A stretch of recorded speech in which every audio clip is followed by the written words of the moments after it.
बिस्मिल्लाहिर्रहमानिर्रहीम अस्सलाम वालेकुम डियर स्टूडेंट्स। आज के हमारे इस लेक्चर में हम यूनिट 8 के थ्योरम स्टार्ट करेंगे। ठीक है, हमारे पास जो थ्योरम्स होते हैं, असल में थ्योरम होता क्या है, मैंने पहले भी इस पर लेक्चर बनाया। अगर आपने यदि वो नहीं देखा तो पहले जाकर वो देख ले, फिर से समझ लेते हैं कि थ्योरम क्या है।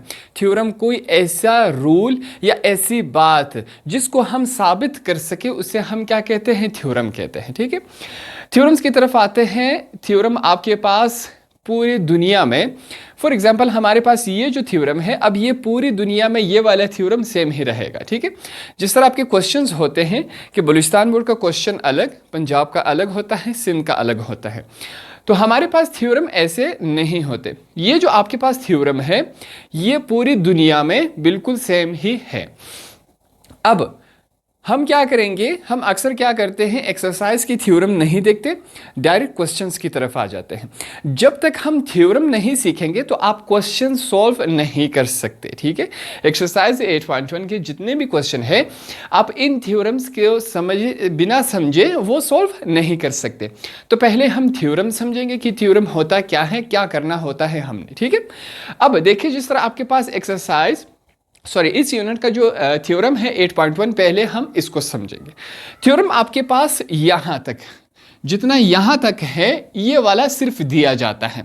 बकाया हमने इस स्टेटमेंट से, ये जो हमारे पास रिटन फॉर्म में है, इससे हमने पूरा थ्योरम लिखना भी है और साबित भी करना है। ठीक है, ये जो ट्राइंगल है ये भी हमने अपने आप से ही बनाना है इस स्टेटमेंट की मदद से। ठीक है, तो थ्योरम स्टार्ट करते हैं। थ्योरम आपके पास इस फॉर्म में आएगा, बकाया हमने तमाम का तमाम खुद ही करना है। और ये बात एक दफ़ा फिर से दोहरा दूं कि थ्योरम लाजमी नहीं है कि हम क्वेश्चन ही सीखें।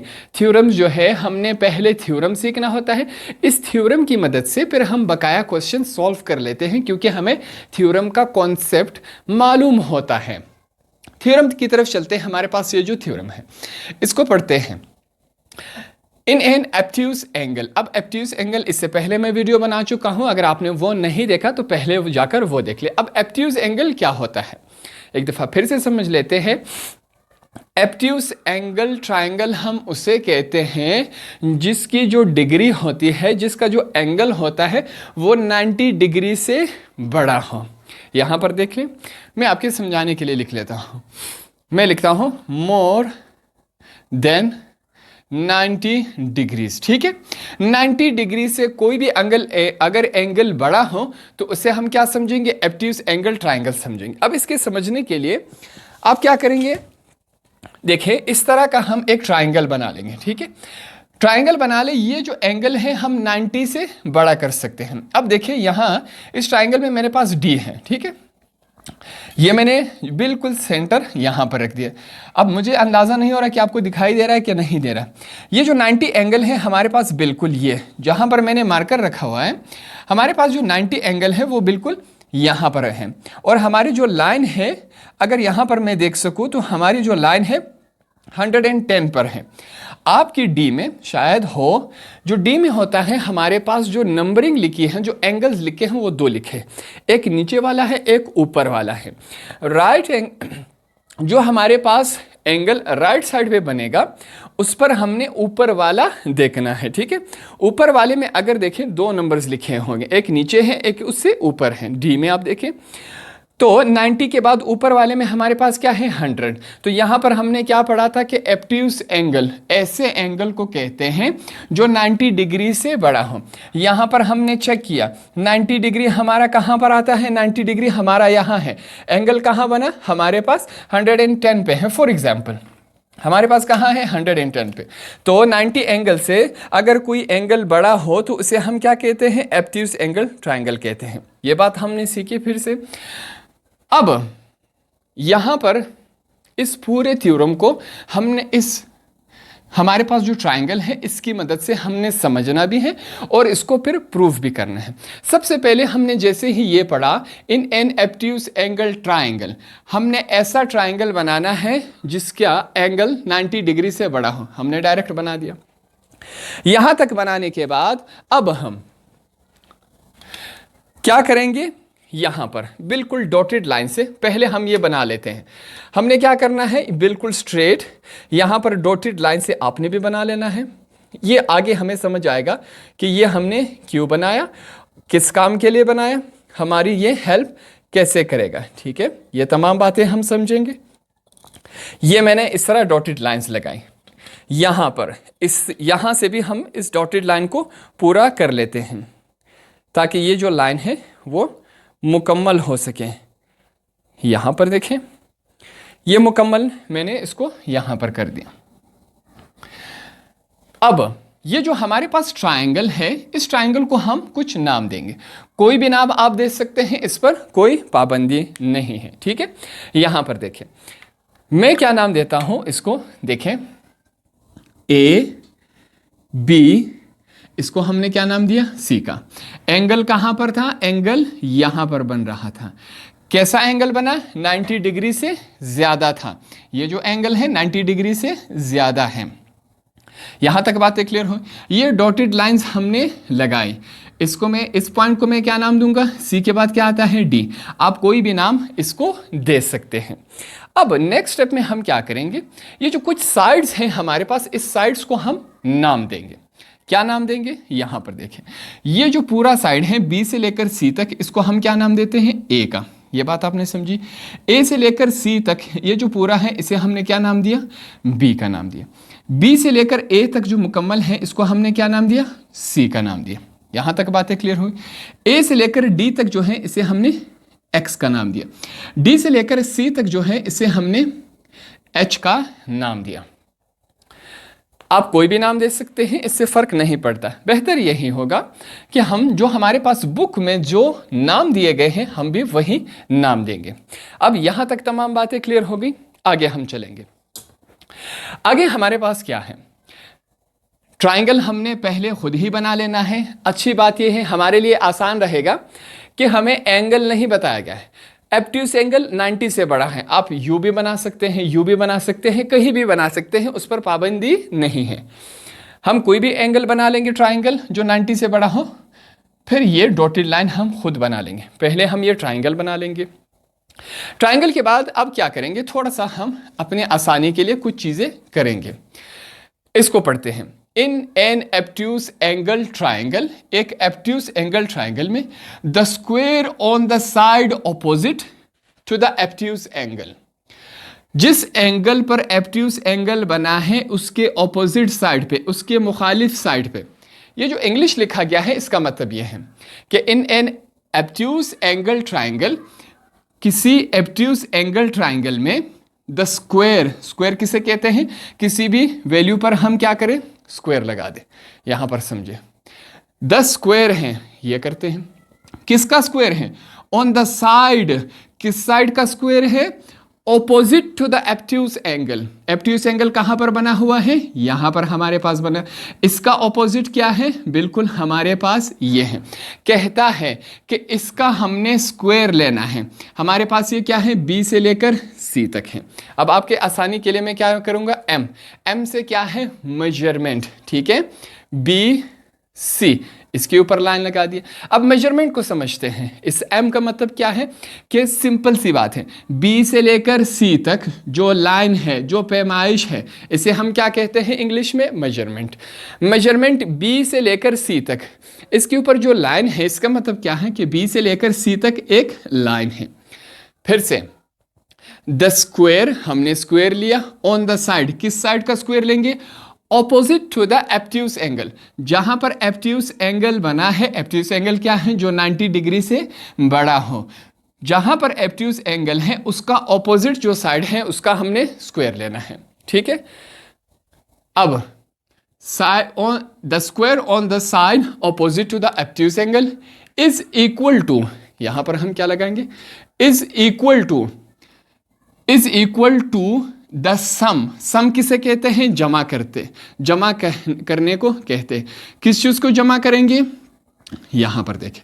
फिर से हमने क्या किया, फिर से समझेंगे, थोड़ा थोड़ा स्टेप बाय स्टेप करके समझेंगे, तो ये थ्योरम हमें आसानी से आ जाएगा। The square on the side opposite to the obtuse angle, जो एब्ट्यूस एंगल के ऑपोजिट है, उसका हमने स्क्वायर लिया, इज इक्वल टू, वो बराबर है, टू द सम। सम किसे कहते हैं, जमा करने को। अब जमा दो वैल्यूज होते हैं, इस वजह से मैंने दो जगह छोड़ दी, ठीक है। जमा आपस में दो चीजें होती हैं। To the sum of the squares, फिर क्या है, स्क्वेयर्स है, स्क्वेयर दोनों के ऊपर हमने स्क्वेयर लगा दिया। To the sum of the square on the sides containing, उन साइडों का हमने स्क्वेयर लेना है। On the sides containing the obtuse angle, कहता है उन दोनों साइड्स का आपने स्क्वेयर लेना है जहां पर क्या है, एब्ट्यूस एंगल है। ये बात बिल्कुल सिंपल सी बात। अब एब्ट्यूस एंगल एक इस साइड पर है और एक इस साइड पर, एंगल इन दोनों से मिलकर बना है कि नहीं, सिंपल सी बात है। हमें यही इंग्लिश में कहा गया है, थोड़े से मुश्किल अल्फाज में हम अपने लिए आसान करेंगे, अपने ज़ुबान में समझेंगे इसको। क्या कहा गया है, is equal to the sum of the squares, हमने सम किया, दोनों के ऊपर स्क्वेयर लगाया, वैल्यू क्या है, ऑन द साइड्स, उन साइड्स की, कॉन्टेनिंग द एब्ट्यूस एंगल, जिस पर क्या बना हो, जिस पर एब्ट्यूस एंगल बना हो। एब्ट्यूस एंगल क्या है, जो 90 डिग्री से बड़ा हो। अब जो हमारे पास एब्ट्यूस एंगल है वो दो साइड से मिलकर बना है, एक साइड ये रहा, एक साइड ये रहा। हम इसको लिखेंगे बी से लेकर ई तक। यहाँ पर देखें मेजरमेंट, मेजरमेंट का मतलब क्या है कि यहाँ से लेकर यहाँ तक, इस पॉइंट का नाम क्या है बी, दूसरे पॉइंट का नाम क्या है ए। तो हमारे पास बी से लेकर ए तक एक लाइन है। एब्ट्यूस एंगल जो है वो एक इस साइड पर बना है, जो कि हमने लिखा, इसका स्क्वायर लिया, सम, इसको सम करेंगे किसके साथ, जो दूसरा साइड है जिस पर एब्ट्यूस एंगल है। एब्ट्यूस एंगल एक इस साइड पर है, एक इस साइड पर है, इसको हम लिखेंगे, ये क्या है हमारे पास, मेजरमेंट ए सी। इसको हमने यहां पर लिख लिया। थोड़ा सा क्लोज करता हूं मैं। यहां तक तमाम बातें क्लियर हो गई, आगे चलते हैं। ऑब्ट्यूस एंगल यहां तक हमने किया था, टुगेदर विद ट्वाइस, ठीक है, क्या लिखा गया है, टुगेदर। टुगेदर का मतलब क्या होता है, आपस में। यहां पर फिर से हम क्या करेंगे, ऐड करवाएंगे। टुगेदर को हम क्या समझेंगे कि आपस में, फिर से हमने प्लस लगाया। टुगेदर विद ट्वाइस, ट्वाइस का मतलब क्या है, टू, ये हमने लिखा। टुगेदर विद ट्वाइस, अब स्क्वायर का लफ्ज इस्तेमाल नहीं किया गया है, क्या है, ट्वाइस। ट्वाइस किसे कहते हैं, दो मरतबा। Together with twice the rectangle contained by one of the sides and the projection of it of other। अब यहाँ जो लास्ट वाला जुमला है थोड़ा सा आपको मुश्किल लगेगा। अब जो रेक्टेंगल होता है, रेक्टेंगल क्या होता है, यहाँ पर समझे, ये जो हमारे पास होता है ये क्या होता है, रेक्टेंगल। रेक्टेंगल क्या होता है, जिनकी आमने सामने साइड सेम हो, ये दोनों सेम है और ये दोनों सेम है। अब रेक्टेंगल के एरिया को कैसे मालूम करते हैं, इसे हम लेंथ कहते हैं, इसे हम विड्थ कहते हैं। लेंथ और विड्थ को अगर मल्टीप्लाई किया जाए तो इसका एरिया आ जाता है, ठीक है। हम क्या करेंगे, ये जो आखिरी जो लाइन है इसको आसान करेंगे, मुश्किल में, इसके मुश्किल में हम नहीं फंसेंगे।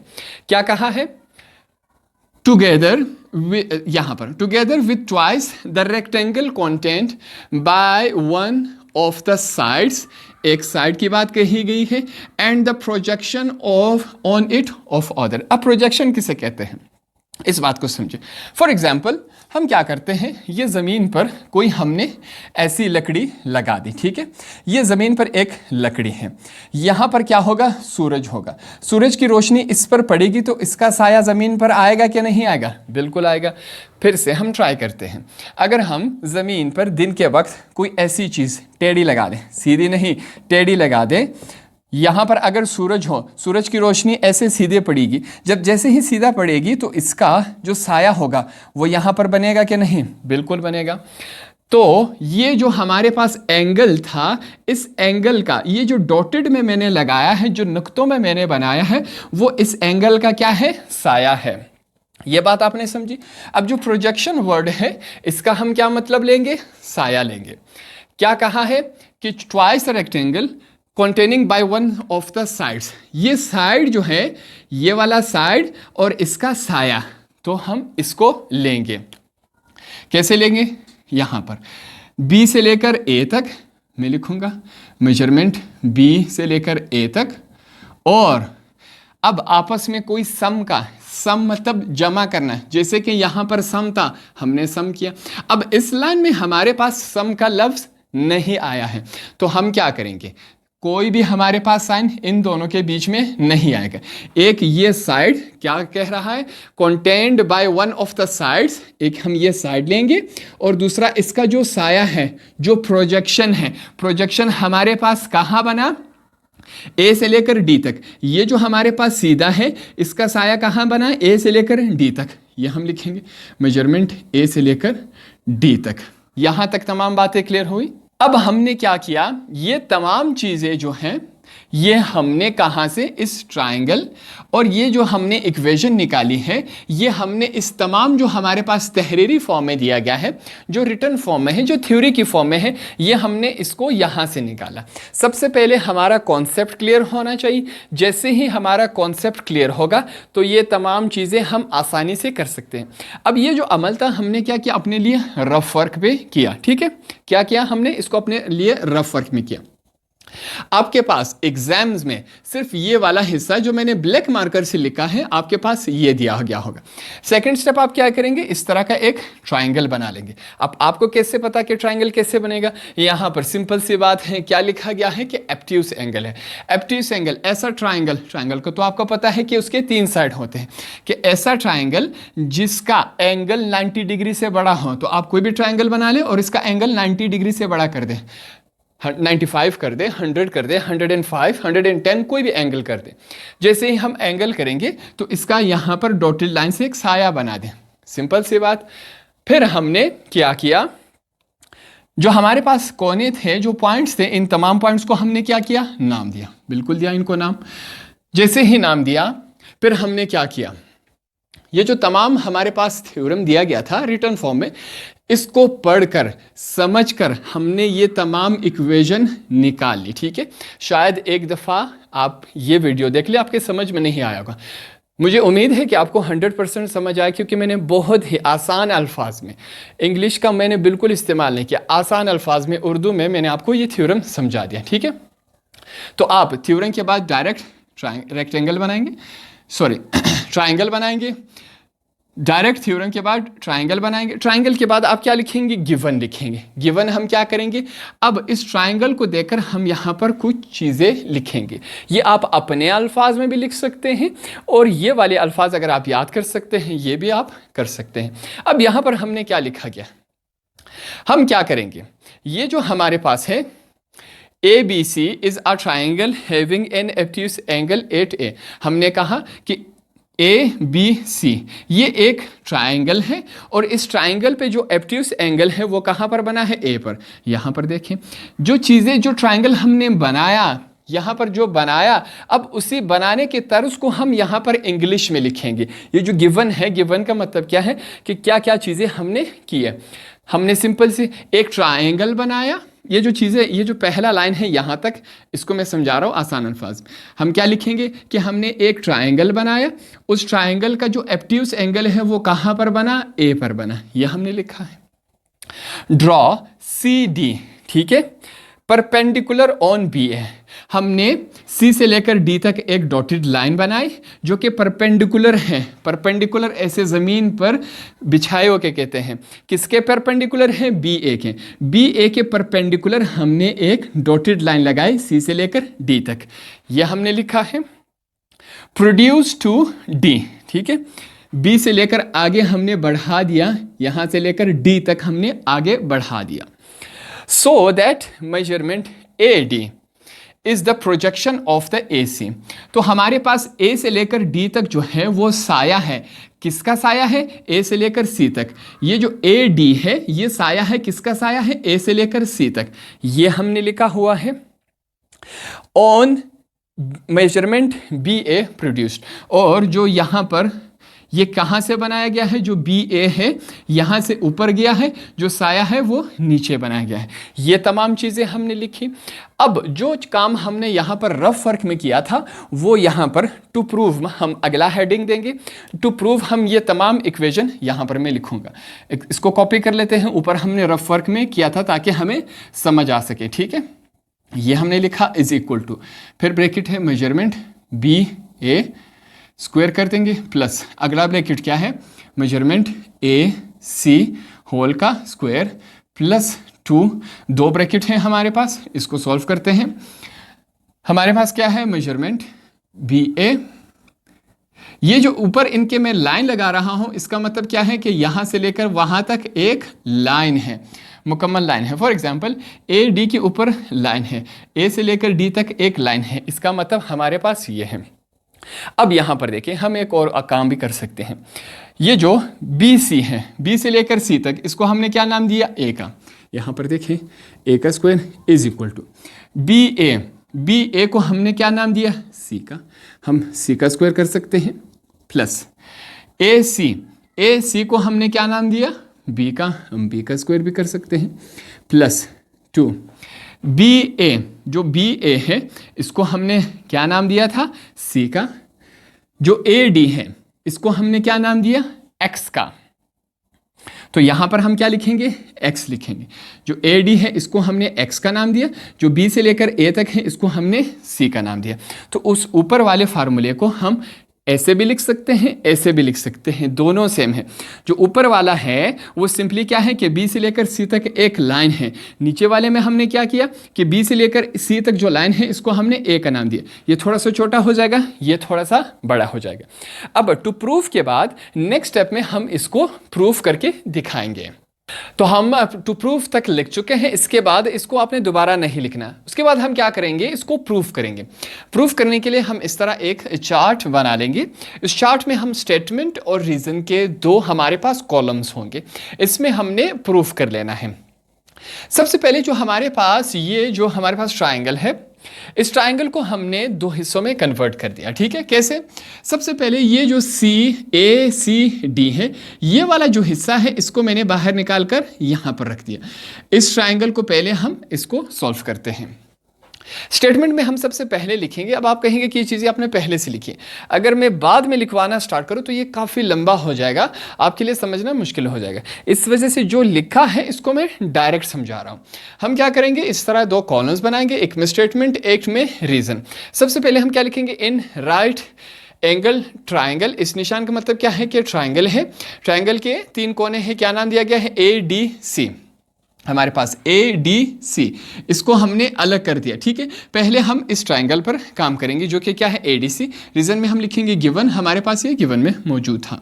अब जहां पर हमारे पास, यहां पर देखिए इस ट्राइंगल को जैसे ही हमने अलग किया, ये हमारे पास क्या बना रहा है, 90 डिग्रीज का बना रहा है। जैसे ही आप इस पर ये डी रखेंगे तो आपके पास देखिए बिल्कुल क्या बन रहा है, 90 डिग्रीज हमारे पास बन रहा है। तो जहां पर 90 डिग्री बन रहा हो उसको, उस ट्राइंगल को, उस इसे क्या कहते हैं, राइट एंगल ट्राइंगल। जहां पर राइट एंगल ट्राइंगल होता है वहां पर पाइथागोरस थ्योरम अप्लाई लाजमी होता है। तो इस वजह से हम यहां पर नेक्स्ट स्टेप में क्या लिखेंगे कि मेजरमेंट एंगल जो है, ये निशान किसका है, एंगल का। मेजरमेंट मतलब पैमाइश, नाप। ठीक है, मेजरमेंट एंगल CDA बराबर है 90 डिग्रीज। ये जो हमारे पास एक ट्राइंगल है CDA, ये हमारे पास क्या बना रहा है, 90 डिग्रीज बना रहा है। यहां पर एक और बात समझे, ये जो जहां पर हमारे पास एंगल हो उसको हमने बीच में रखना है, जहां पर एंगल बन रहा हो उस पॉइंट को हमने सेंटर में रखना है। इस वजह से CDA है हमारे पास। ठीक है, आप ADC भी कर सकते हैं, CDA भी कर सकते हैं। पॉइंट क्या है, जिस पर हमारे पास एंगल बन रहा हो उसको हमने सेंटर में रखना है। अब जहां पर देखिए मेजरमेंट एंगल CDA हमारे पास 90 डिग्रीज बना रहा है कि नहीं बना रहा है, बिल्कुल बना रहा है। जहां पर 90 डिग्री हो वहां पाइथागोरस थ्योरम अप्लाई होता है। पाइथागोरस थ्योरम को समझते हैं। देखिए फॉर एग्जांपल ये हमारे पास क्या है, 90 डिग्री। यहां पर देखें 90 डिग्री के सामने वाले हिस्से को हम क्या कहते हैं, हाइपोटेनस कहते हैं। ये बात हमें क्लियर है। जो नीचे वाला होता है इसे हम क्या कहते हैं, बेस कहते हैं। ये बात आप समझे। अब यहां पर हमारे पास क्या कहेंगे, हम कहते हैं, फर्ज करें यहाँ पर हम कहते हैं कि थीटा है। ठीक है, थीटा के हमारे पास है नहीं, हम समझेंगे। थीटा के सामने वाले हिस्से को हम क्या कहते हैं, परपेंडिकुलर कहते हैं। जो हमारे पास पाइथागोरस थ्योरम होता है उसकी किसके बराबर होता है, हमारे पास वो हमारे पास बराबर होता है हाइपोटेनस स्क्वायर बराबर है बेस का स्क्वायर प्लस परपेंडिकुलर का स्क्वायर। ये हमारे पास क्या है, पाइथागोरस थ्योरम है। ठीक है, ये बातें क्लियर होगी। यहाँ पर सबसे पहले हम लिखेंगे कि ये जो हमारे पास ट्राइंगल है इसको मैंने आपके समझाने के लिए अलग कर दिया। जैसे ही हमने अलग कर दिया CDA, जो हमारे पास एंगल बन रहा है वो कौन सा है, 90 डिग्रीज का है, यहां पर हमने लिखा। अब चेक करते हैं, हमारे पास पाइथागोरस थ्योरम जैसे ही अप्लाई होगा, हाइपोटेनस हमारे पास क्या है, क्या आता है सबसे पहले, hypotenuse is equal to base plus perpendicular, ठीक है, ये इसका फार्मूला है, रफ वर्क में मैंने आपको लिखवा दिया। अब हाइपोटेनस हमारे पास इसका क्या है, AC, ये AC इसका क्या है हमारे पास, हाइपोटेनस, ये हमने हाइपोटेनस लिखा। तो हाइपोटेनस का स्क्वायर, हाइपोटेनस क्या है, AC का हमने क्या लिया यहाँ पर स्क्वायर, फिर क्या है, इज इक्वल टू हमने लिखा B का स्क्वायर, B क्या है हमारे पास, बेस, इनका बेस क्या है, AD, तो यहाँ पर हमने क्या लिया, AD का स्क्वायर लिया, फिर क्या है प्लस, हमने प्लस लिखा, फिर क्या है परपेंडिकुलर का स्क्वायर, परपेंडिकुलर हमारे पास ये है, परपेंडिकुलर है, ये क्या है, बेस है, परपेंडिकुलर का स्क्वायर लेंगे, परपेंडिकुलर क्या है, CD है, हमने CD का स्क्वायर ले लिया। यहां तक बातें क्लियर है। अब चलते हैं AC, अगर इसमें हम देखें AC को हमने क्या नाम दिया था, B का, तो इस वजह से हमने AC की जगह क्या लिखा, B, ये जो स्क्वायर है वो इसके साथ आ रहा है। AD, जो AD था इसे हमने क्या नाम दिया था, X, तो यहां पर x लिखा, स्क्वायर जो था ये स्क्वायर इसी के साथ है। CD जो है हमारे पास C से लेकर D तक, इसको हमने क्या नाम दिया, h का, h लिखा, ये स्क्वायर इसी के साथ है, ठीक है। यहां तक आने के बाद हमने इसको इक्वेशन 1 का नाम दिया। आगे चलते हैं। अब नेक्स्ट स्टेप में हम क्या करेंगे, इस मुकम्मल जो हमारे पास ट्रायंगल है इस पर काम करना है। इससे पहले हमने सिर्फ इस वाले हिस्से पे काम किया जो कि मैंने आपके लिए अलग कर दिया। अब हम क्या करेंगे, इस मुकम्मल ट्रायंगल पर हमने क्या करना है, काम करना है। BDC, BDC या CDB, इस मुकम्मल ट्रायंगल पर हम काम करेंगे। उसके लिए हमने क्या लिखा, now in right angle triangle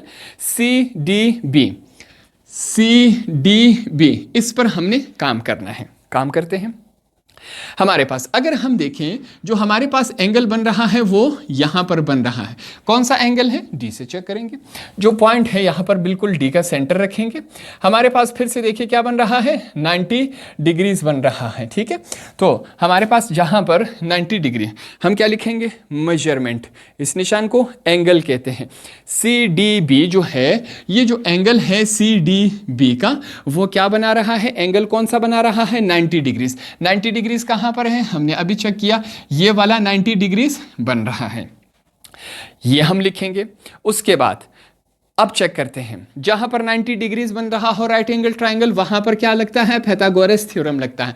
Pythagoras theorem क्या है, hypotenuse is equal to base plus perpendicular. Hypotenuse ये वाला हिस्सा होता है, परपेंडिकुलर 90 डिग्रीज, जो नीचे जमीन के साथ होता है वो बेस। हमने आपको समझाया। तो हम क्या करेंगे, पाइथागोरस थ्योरम अप्लाई करेंगे। सबसे पहले क्या है, हाइपोटेनस, हाइपोटेनस यहां पर हमारे पास क्या है, ये रहा, ये हमारे पास क्या है, हाइपोटेनस है। यहां पर हाइपोटेनस क्या है, B से लेकर C तक, क्या है, BC, यहां पर स्क्वायर लगाएंगे। हाइपोटेनस का हमने स्क्वायर लिया, मेजरमेंट BC का स्क्वायर, क्या है नेक्स्ट, इज इक्वल टू, हमने इज इक्वल टू लगाया। फिर क्या है, बेस, अब बेस हमारे पास इसका क्या है, B बेस, इसको यहां पर लिखता हूं, ये हमारे पास क्या है, बेस है इसका। बेस का हम क्या लेंगे, स्क्वायर। बेस क्या है, B से लेकर D तक, अब A तक हम नहीं जाएंगे, B से लेकर D तक मुकम्मल जाएंगे। तो हमने बेस की जगह क्या लिखा है, मेजरमेंट BD का स्क्वायर, B से लेकर D तक क्या है, बेस, इसका हमने स्क्वायर लिया। प्लस का निशान लगाएंगे, यहां पर प्लस का निशान है। नेक्स्ट क्या है, परपेंडिकुलर का स्क्वायर। परपेंडिकुलर हमारे पास क्या होता है, जो 90 डिग्रीज में होता है, ये हमारे पास क्या है, परपेंडिकुलर है। परपेंडिकुलर क्या है, D से लेकर C तक, CD हम लिखेंगे, ये हमने CD का स्क्वायर लिखा। ये पाइथागोरस थ्योरम हमारे पास ये था, इसकी जगह अपनी वैल्यूज पुट की तो हमारे पास ये इस शक्ल में है। यहां तक बातें क्लियर हो गई। नेक्स्ट स्टेप में देखें, हमारे पास जो BC है, BC को हमने नाम दिया था, क्या नाम दिया था, A, तो इस वजह से BC की जगह हम उसका नाम लिखते हैं, स्क्वायर इसके साथ आए। ये बातें क्लियर हुई। इज इक्वल टू लगाएंगे, BD जो है B से लेकर D तक। अब यहां पर एक बात समझे, B से लेकर A तक हमने क्या नाम दिया था, C, A से लेकर D तक हमने क्या नाम दिया था, X। तो अब हम मुकम्मल अगर लें, बी से लेकर ए तक क्या है, सी है, बी से लेकर डी तक, सॉरी बी से लेकर ए तक क्या है, सी, ए से लेकर डी तक क्या है, एक्स है।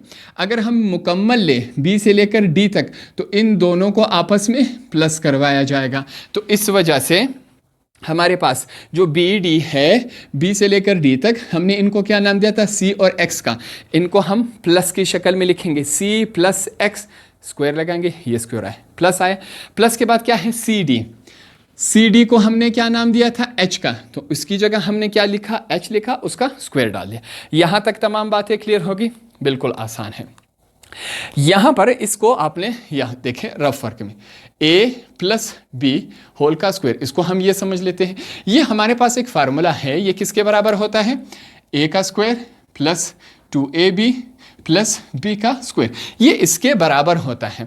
तो हम क्या करेंगे, ये वाला हिस्सा जो है a प्लस बी होल का स्क्वायर, ये जो हमारे पास ये फार्मूला है, तो इस साइड को हमने इस शक्ल में तब्दील कर देना है, हम करेंगे। अब चेक करते हैं, ये आपके समझाने के लिए यहाँ पर मैं क्या लिख रहा हूँ, a प्लस बी है, ठीक है। अब देखें, सबसे पहले क्या है, a का स्क्वायर, a हमारे पास क्या है, c का स्क्वायर लिखा, फिर क्या है हमारे पास प्लस, हमने प्लस लिखा, फार्मूले का 2 है, हमने 2 लिखा। अब a हमारे पास क्या है, c, तो a की जगह c लिखा, b हमारे पास क्या है, x, b की जगह हमने x लिखा। आगे चलते हैं, फिर क्या है, प्लस, हमने प्लस लिखा, b का स्क्वायर, b हमारे पास क्या है, x, x का स्क्वायर हमने लिखा, आगे जो हमारे पास है प्लस h का स्क्वायर, ये हमने जैसे ही लिखा, इसको हम इक्वेशन 2 का नाम देंगे। नेक्स्ट स्टेप में चलते हैं, अब क्या होगा, नेक्स्ट स्टेप में ये साथ में हम रीज़न देते जाएंगे, ठीक है, कि गिवन है, गिवन हमारे पास हमने जो पूरा ट्राइंगल लिया, इसमें लिया, यहाँ पर हमारे पास 90 डिग्री, जैसे ही राइट एंगल ट्राइंगल में 90 डिग्री बने, वहाँ पर हम पैथागोरस थ्योरम अप्लाई करते हैं। पैथागोरस थ्योरम हमारे पास ये होता है। ये तमाम बातें आपको क्लियर हो गई। अब हमने आगे जाकर इसको तमाम चीज़ें इस्तेमाल करनी है। यहाँ तक हम आए थे, तमाम चीज़ें आपको क्लियर हो गई इक्वेशन 2 तक। नेक्स्ट स्टेप में चलते हैं, c का स्क्वायर हमने सेम उसी तरह लिखा, प्लस 2cx, ये हमने उसी तरह लिखा। आपने क्या करना है, इस वाले हिस्से पर आपने ध्यान देना है, ठीक है, जो ब्रैकेट मैंने लगाया। यहाँ पर अगर हम देखें, b is equal to x का स्क्वायर प्लस h का स्क्वायर, यहाँ पर भी क्या है, x का स्क्वायर प्लस h का स्क्वायर, तो इसकी जगह हम ये लिख सकते हैं कि नहीं, क्यों लिखेंगे, क्योंकि ये हिस्सा बराबर है इसके x का स्क्वायर प्लस h का स्क्वायर, तो यहाँ रीजन में हम लिखेंगे, साथ में हम ये लिख देंगे। तो अब इसकी जगह हम b लिख सकते हैं, क्यों लिखेंगे, क्योंकि b बराबर है x का स्क्वायर प्लस h। तो नेक्स्ट स्टेप में हमने क्या किया, बकाया तमाम सेम उसी तरह लिखा, यहाँ तक इस ब्रैकेट के अंदर की जगह हमने क्या लिखा, b का स्क्वायर, रीजन में हमने साथ में लिख दिया। a का स्क्वायर, नेक्स्ट स्टेप में देखें, इसको हम क्या करेंगे, तरतीब से लिखेंगे, अल्फ़ाबेटिकल वाइज तरतीब से लिखेंगे, ABC में पहले A B C D इस तरह। तो हमने क्या किया, b का स्क्वायर को हमने पहले लिखा, फिर c आता है, फिर प्लस 2cx हमने तमाम की तमाम लिखा। यहाँ तक तमाम बातें क्लियर हो गई। हमने क्या किया, प्रूफ कर दिया। ये वाला जो था हमने इसको देखें प्रूफ किया कि नहीं किया, बिल्कुल हमने यहाँ पर प्रूफ कर दिया। तो यहाँ पर लास्ट में आप लिखेंगे हेंस। ये तमाम जो फाइनल हमने क्या किया था, स्टेटमेंट से, थ्योरम से जो हमने ये निकाला था, हमने यहाँ पर क्या कर दिया, प्रूफ। तो आपने सेम इसी तरह प्रूफ के बाद एक इस तरह 2 कॉलम्स बना लेने हैं। कॉलम्स में हम क्या लिखेंगे, स्टेटमेंट लिखेंगे और रीज़न। यहाँ पर हम बताते जाएंगे कि ये काम हमने क्यों किया। जैसे कि फॉर एग्जांपल हम कहेंगे पैथागोरस थ्योरम इस्तेमाल करेंगे। पैथागोरस थ्योरम हम क्यों इस्तेमाल करेंगे, जहाँ पर राइट एंगल ट्राइंगल बनता है, 90 डिग्रीज बनता है, वहाँ पर हम पैथागोरस थ्योरम इस्तेमाल कर सकते हैं। तो ये तमाम चीज़ें हम रीज़न में लिखेंगे और यहाँ पर प्रूफ करते जाएंगे। लास्ट में हमने क्या किया, प्रूफ कर दिया। यहाँ पर लास्ट वाला भी कर लेते हैं। अब ए जो है, ए हमने किसका नाम दिया था, बी सी। तो ए की जगह हम क्या लिखेंगे, बी सी हमने लिखा, स्क्वायर साथ में लगा दिया, इज इक्वल टू लगाया बी हमने किसको नाम दिया था, ए सी को हमने क्या नाम दिया था, बी का नाम दिया। तो बी की जगह हम क्या लिखेंगे, ए सी, ये ऊपर वाला स्क्वायर नीचे आ जाएगा। सी है, सी हमने किसको नाम दिया था, सी, बी और ए को हमने सी का नाम दिया था। तो सी की जगह हम क्या लिखेंगे, बी ए लिखेंगे या ए बी, हम तरतीब से लिख लेते हैं। ये वाला स्क्वायर नीचे है, +2 सेम एज इट इज है सी हमने किसको नाम दिया था, ए बी को, तो सी की जगह हम क्या लिखेंगे, ए बी। एक्स हमारे पास क्या था, ए डी को हमने क्या नाम दिया था, एक्स की जगह क्या लिखेंगे, ए डी। तो तमाम की जगह उनके नाम की जगह उनकी जो वैल्यूज़ थी वो हमने लिख दी। तो इस तरह हमारा जो पहला थ्योरम है वो कंप्लीट हुआ। अगर आपको वीडियो फिर से समझ नहीं है तो थोड़ा सा बैक जाकर एक दफ़ा फिर से देख लें। मैंने पूरी कोशिश की कि आपको फर्स्ट टाइम में आसान अल्फाज में समझ आ सके।